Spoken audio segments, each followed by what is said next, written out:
Welcome everyone, a quick tutorial on how to link your Epic Games account to Fortnite on the Nintendo Switch. So what you want to do is on a computer, phone, whatever, just go to epicgames.com/activate. So I've already done that, and then you can see you just want to enter the code you see on the field right here. So mine's ABPWVXYG, and then you just click on continue.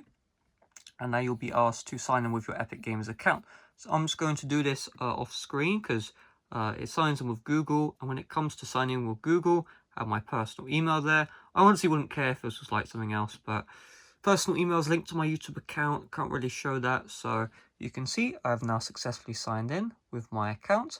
And then you can see success, your device has been activated, and then you can see boom right here, you should see the end user license agreement, and you'll be able to continue with Fortnite. So you can see it's going to log me in, and then I should be able to see my Epic Games account. So hopefully this video did help you out. If it did, make sure to leave a like, subscribe for brand new. I found it really weird, I'm using my iPhone and Pro Max, and there's like bars here, they do not exist in person. But thanks for watching, see you guys later, bye bye.